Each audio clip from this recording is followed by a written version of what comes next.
Very good morning friends. સ્પર્ધાત્મક પરીક્ષાઓ માટેના કરંટ અફેર્સ જોઈ લઈએ. આજની તારીખ છે 10 ડિસેમ્બર. પહેલો ક્વેશ્ચન જોઈએ.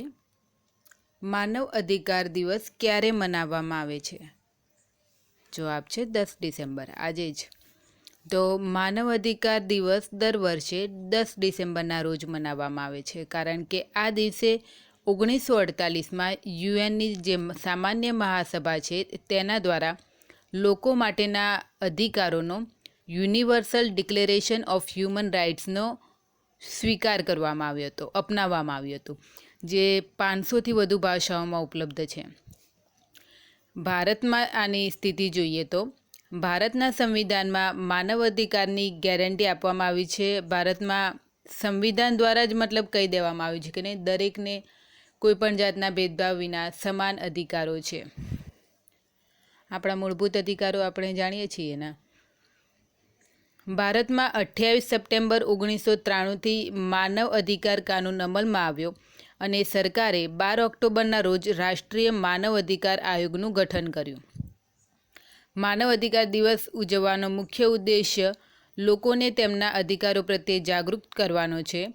માનવ અધિકારમાં સ્વાસ્થ્ય, આર્થિક, સામાજિક અને શિક્ષાનો અધિકાર આપવામાં આવ્યો છે, જે દરેક મનુષ્યને કોઈપણ પ્રકારના જ્ઞાતિ, જાતિ, રાષ્ટ્રીયતા, ધર્મ, લિંગ, પ્રદેશના ભેદભાવ વિના આપવામાં આવે છે.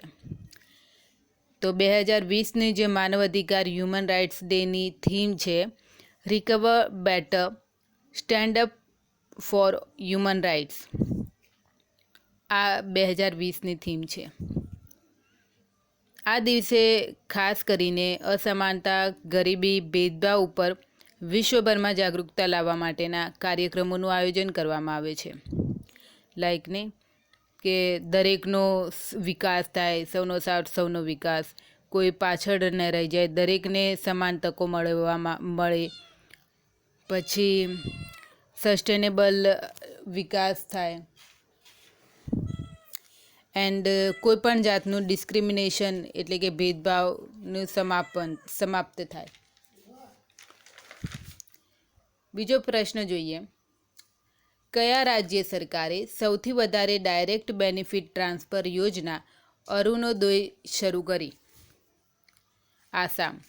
તો અસમના સ્વાસ્થ્ય મંત્રી હેમંત બિસ્વા શર્માએ એક પ્રત્યક્ષ રોકડ હસ્તાંતરણ યોજનાની ઘોષણા કરી. આ યોજના અંતર્ગત રાજ્યમાં પરિવારોને પ્રતિ માસ 830 રૂપિયા આપવામાં આવશે. અસમ સરકારે આ યોજનાનું નામ અરુણોદય યોજના એટલે કે અરુણોદય રાખ્યું છે, જેમાંને દરેક પરિવારને દૈનિક જરૂરિયાતો માટે, જેમાં ખાંડ, દાળ, ચા, જે રોજિંદી જરૂરિયાતો છે ખાવા પીવા માટેની, દવાઓ, એના માટે પરિવાર દીઠ 830 રૂપિયા આપવામાં આવશે. એમાં રજિસ્ટ્રેશન પણ પરિવારની મહિલાના નામે કરવામાં આવશે, એટલે નહીં મહિલાઓને એક રીતે આ મદદ આપવામાં આવશે. કયા રાજ્યના મુખ્યમંત્રીએ એક જિલ્લામાં સૂર્યોદય તળાવનું ઉદ્ઘાટન કર્યું? જવાબ છે ઉત્તરાખંડ. તો ઉત્તરાખંડના મુખ્યમંત્રી ત્રિવેન્દ્રસિંહ રાવતે તેમના ડ્રીમ પ્રોજેક્ટ સૂર્યોદય બંધનું નિર્માણ પૂરું થતાં તેને લોકાર્પણ કરી લોકો માટે ખુલ્લું મૂક્યું હતું. આ બંધથી ક્ષેત્રમાં વિકાસના કામોમાં મહત્વપૂર્ણ મદદ મળશે. આ બંધને પર્યટનના નવા ડેસ્ટિનેશન રૂપે પણ વિકસાવવાની યોજના છે. આગળનો પ્રશ્ન જોઈએ. આગ્રા મેટ્રો રેલ પરિયોજનાનું ઉદ્ઘાટન કોણે કર્યું? વડાપ્રધાન શ્રી નરેન્દ્ર મોદી. તો વડાપ્રધાન શ્રી નરેન્દ્ર મોદીએ વર્ચ્યુઅલી રીતે આગ્રા મેટ્રો રેલ પ્રોજેક્ટનું કન્સ્ટ્રક્શન કામનું ઉદ્ઘાટન કરાવ્યું.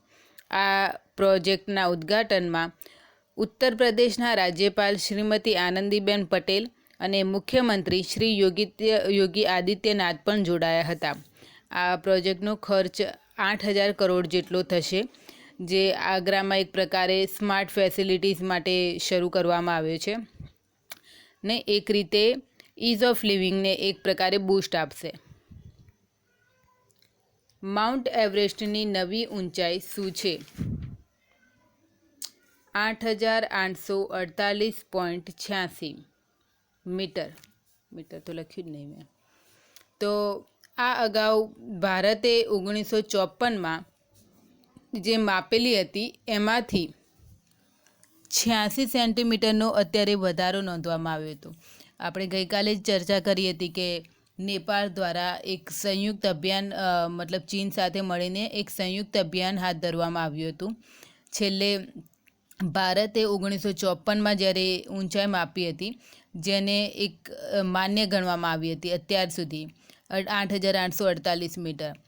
પરંતુ અત્યારે નેપાળે 2015માં જે ભૂકંપ આવ્યો એના લીધે એમને થયું કે નહીં કદાચ ઊંચાઈમાં વધઘટ થઈ હોય તો તેમણે ફરીથી ઊંચાઈને માપી હતી એન્ડ ઊંચાઈમાં 8,848.86 મીટર. આવા ક્વેશ્ચન ખાસ પૂછાઈ શકે છે કે હાલ નવેસરથી ઊંચાઈ માપી છે તો બદલાય તો બહુ વધારે બદલાઈ ગઈ હોય અને અત્યારે જે પોઈન્ટ છે એનો પણ પૂછાઈ શકે છે કે 8,848.86 એન્ડ હા એનું ફીટમાં રૂપાંતર કરશો તો 29,032 ફીટ છે. ઠીક છે. તો છેલ્લે આ ઊંચાઈ ભારતે જ્યારે માપી હતી ત્યારે 1854માં જે કરવામાં આવ્યું હતું ભારત દ્વારા સર્વેક્ષણ એનું ઊંચાઈનું માપન. એ વખતે ગણિતશાસ્ત્રી ભારતીએ અને સર્વે ઓફ ઇન્ડિયાના કર્મચારી રાધાનાથ સિકંદરે જાહેર કર્યું હતું કે આ ભારતનું મતલબ વિશ્વનું સૌથી ઊંચું શિખર છે. આગળનો ક્વેશ્ચન જોઈએ. કયા રાજ્યના કિવીને જૈવિક પ્રમાણપત્ર આપવામાં આવ્યું? અરુણાચલ પ્રદેશ. તો અરુણાચલ રાજ્ય એ ભારતનું એવું પ્રથમ રાજ્ય બન્યું છે કે જેણે જૈવિક ફળ પ્રમાણપત્ર કીવી ફળ માટે મેળવ્યું છે. તો જૈવિક ફળ પ્રમાણપત્ર શું છે? તો આ પ્રમાણપત્ર એક mission organic value chain development for north east region દ્વારા આપવામાં આવે છે જે ઉત્તર પૂર્વી રાજ્યો માટે છે. આ યોજના કેન્દ્ર સરકારના ministry of agriculture and farmers welfare હેઠળ આવે છે. તો જૈવિક ફળ પ્રમાણપત્ર એ દર્શાવે છે કે નહીં આ ફળને ઉગાડવાની પ્રક્રિયામાં કોઈપણ પ્રકારના કૃત્રિમ ખાતર કે પેસ્ટિસાઇડ્સનો ઉપયોગ કરવામાં આવ્યો નથી. આ પ્રમાણપત્ર મેળવવાની પ્રક્રિયા ખૂબ લાંબી હોય છે નહીં કારણ કે તેમાંના વૈજ્ઞાનિક રીતે ચકાસણી કરવામાં આવે છે કે કોઈપણ જાતના પેસ્ટિસાઇડ્સ કે કૃત્રિમ ખાતરનો ઉપયોગ કરવામાં આવ્યો નથી. તો અરુણાચલ પ્રદેશમાં કિવીઝનું ખેતી એ ઝીરો વોલીમાં સુબનસિરી જિલ્લાના નીચલા વિસ્તારમાં કરવામાં આવે છે અને આ પ્રમાણપત્ર મેળવવામાં તેમને 3 વર્ષનો સમયગાળો લાગી ગયો હતો. 2021 એશિયા કપની મેજબાની કયો દેશ કરશે? તો શ્રીલંકા. કોરોનાના લીધેના બધા વિશ્વના ટુર્નામેન્ટ્સ પાછળ ધકેલાઈ રહ્યા છે અથવા તો કેન્સલ થઈ રહ્યા છે. ઇવન ઓલિમ્પિક જેવું ઓલિમ્પિક પણ મતલબ પાછું ઠેલવામાં આવ્યું હતું. મતલબ પહેલીવાર એવું હતું કે ઓલિમ્પિક પણ પાછું ઠેલાવ્યું હતું. તો એશિયા કપ તો નાની વસ્તુ છે. તો એશિયા કપને પહેલાં 2020માં જે કેન્સલ કરીને પાકિસ્તાનમાં યોજાશે એવી ગણતરી હતી. પરંતુ હમણાં પાકિસ્તાનની બોર્ડ દ્વારા જાહેરાત કરવામાં આવી કે એશિયા કપ 2021નું આયોજન શ્રીલંકામાં જૂન મહિનામાં કરવામાં આવશે એન્ડ 2022નું એશિયા કપ પાકિસ્તાનમાં આયોજન કરવામાં આવશે. કઈ બેંક દ્વારા આત્મનિર્ભર મહિલા યોજના શરૂ કરવામાં આવી? જવાબ છે બેંક ઓફ બરોડા. તો મહિલા સશક્તિકરણના ભાગરૂપે બેંક ઓફ બરોડાએ આ પગલું ધર્યું છે. એમ પણ મતલબ કોરોના પછી ભારતના વડાપ્રધાન શ્રી નરેન્દ્ર મોદી દ્વારા આત્મનિર્ભર ભારતનું સૂત્ર આપવામાં આવ્યું હતું કે નહીં ભારત પોતાની રીતે આત્મનિર્ભર બને એ જરૂરી છે. તો એ દિશામાં એક પગલું બેંક ઓફ બરોડા દ્વારા લેવામાં આવ્યું છે એન્ડ આત્મનિર્ભર મહિલા યોજનાની શરૂઆત કરવામાં આવી છે. કયા રાજ્ય સરકાર દ્વારા મેરા કોવિડ કેન્દ્ર એપ નામની એપ્લિકેશન લોન્ચ કરવામાં આવી? જવાબ છે ઉત્તર પ્રદેશ. તો ઉત્તર પ્રદેશના જે મુખ્યમંત્રી છે યોગી આદિત્યનાથ દ્વારા લખનૌમાં મેરા કોવિડ સેન્ટર એપ નામની એપ્લિકેશનને લોન્ચ કરવામાં આવી વર્ચ્યુઅલી. તો આ એપ દ્વારા લોકોને નજીકના પોતાનાથી જે નજીકનું કોવિડ સેન્ટર છે એના વિશે જાણકારી આપવામાં આવશે. આ એપથી પ્રદેશમાં તમે ક્યાંય પણ રહેતા હોય તો તમારી નજીકનું જે પણ કોવિડ ટેસ્ટિંગ સેન્ટર છે એના વિશે માહિતી મેળવી શકાશે. આ ઉપરાંત તેમાં મફતમાં ટેસ્ટ કરી આપવામાં આવશે. તો યુપીમાં સૌથી વધુ 2 કરોડથી વધુ ટેસ્ટિંગ કરાયા છે, જે દેશમાં સૌથી વધુ છે. સૌથી વધુ આબાદી યુપીમાં છે એ એક વાત છે, પણ ટેસ્ટિંગ સૌથી વધુ ત્યાં કરવામાં આવ્યા છે.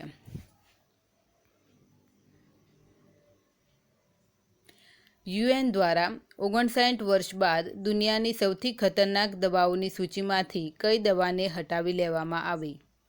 તો કેનબિસ એટલે કે ભાંગ, આપણે ગાંજો કહીએ ના એ. તો યુએન દ્વારા 59 વર્ષોથી પ્રતિબંધિત હતી આ દવા. હમણાં જ્યારે 2 ડિસેમ્બરના રોજ વોટિંગ કરવામાં આવ્યું ત્યારે 27 દેશોએ સપોર્ટમાં મતલબને પ્રતિબંધ હટાવી લો એમાં વોટ આપ્યો, જ્યારે 25 જેટલા દેશોએ વોટ આપ્યો કે પ્રતિબંધ ચાલુ રાખો.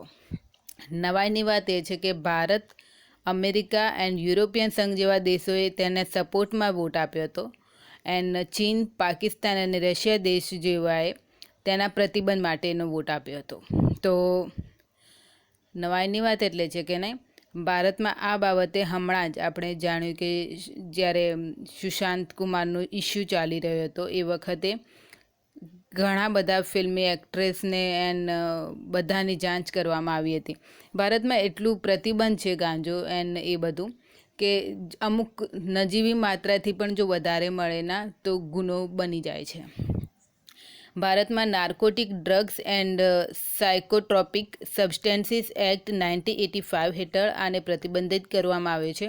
એટલે કે ભારતમાં તેનું મતલબ શું કહેવાય, ખેતી કે તેનું શું કહેવાય, એનું કોઈ પણ જાતની પ્રોસેસમાં ચાલુ હોય ને એ પણ એના પર પ્રક્રિયા કરવી અને વેચવું કે તમારી પાસે અમુક મર્યાદા કરતાં વધારે જથ્થો પણ મળી આવે તો એ પણ ગુનાહિત કાર્ય છે.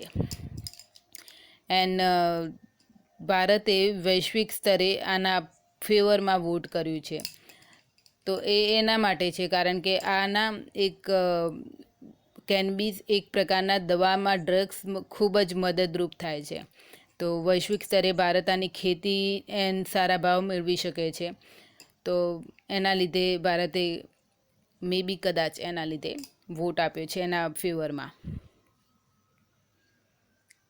ટ્રાન્સજેન્ડર બાળકોની દેખભાળ અને સુરક્ષા કરવા માટે ભારત દેશનો પ્રથમ ઘર ક્યાં સ્થાપિત કરવામાં આવશે? તો બેંગલુરુ શહેરમાં મતલબ પ્રથમ ટ્રાન્સજેન્ડર બાળગૃહની શરૂઆત કરવામાં આવશે, જ્યાં તેમની દેખભાળ અને સુરક્ષા કરવામાં આવે છે. આને ministry of women and child development દ્વારા મંજૂરી આપવામાં આવી હતી. અહીં એવા બાળકો જેને દેખભાળ અને સુરક્ષાની જરૂરિયાત છે, અનાથ છે, તરછોડાયેલા છે, શેરીના બાળકો છે, જેમને બાળ મજૂરી કરવા માટે જબરદસ્તી કરવામાં આવે છે અથવા તો તેઓ શોષણનો ભોગ બનતા હોય છે. ટ્રાન્સજેન્ડર બાળકોમાં સૌથી વધારે એવું હોય છે કે તેમને ફેમિલી દ્વારા જ સપોર્ટ નથી મળતો, ફેમિલી જ એમને તરછોડી દેતી હોય છે. પછી તેઓને એક રીતે પરિસ્થિતિ એવી બની જાય છે કે તેઓ ગરીબીમાં કે મજૂરીમાં કે એબ્યુઝના શિકાર બની જાય એવી પરિસ્થિતિમાં ધકેલાઈ જાય છે. તો આ પ્રકારની પરિસ્થિતિ ના ઉદ્ભવે એના માટે સરકારે એક સરાહનીય પગલું કહેવાય કે એમના વિશે હવે વિચારતા થયા છીએ આપણે, નહીંતર એમના માટે કોઈ વિકલ્પ જ નહીં મૂક્યો હતો આપણે. ફોર્બ્સ દ્વારા વિશ્વની સર્વશક્તિશાળી મહિલાઓમાં ભારતના નિર્મલા સીતારમણ કયા સ્થાને છે? 41માં.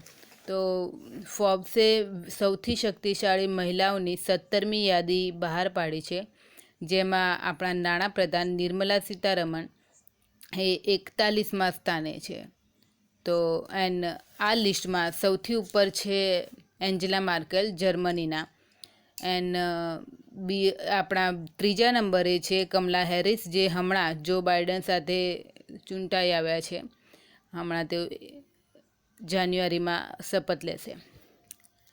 પછી ભારતના જે બીજા છે રોશની નાદર, જે હમણાં આપણે જ્યારે લિસ્ટ જોયું હતું કે નહીં કયા મહિલાઓ સૌથી ભારતની ધનિક મહિલાઓ જે પોતાની રીતે ધનિક બન્યા છે, એ મહિલાના લિસ્ટમાં પ્રથમ હતા રોશની નાદર. એ પણ આ લિસ્ટમાં છે 55મા સ્થાને. એમના પછી કિરણ મજુમદાર શો એ 68મા સ્થાને છે, એ પણ ધનિક મહિલાઓની લિસ્ટમાં હતા. એ પછી રેણુકા જગતિયાની એ 98મા નંબરે છે, જેઓ લેન્ડમાર્ક ગ્રુપના ચેરવુમન છે. તો ભારતીય મહિલાઓ હવે વૈશ્વિક સ્તરે પણ સારી નામના મેળવી રહી છે. આજના માટે આટલું જ. Thank you.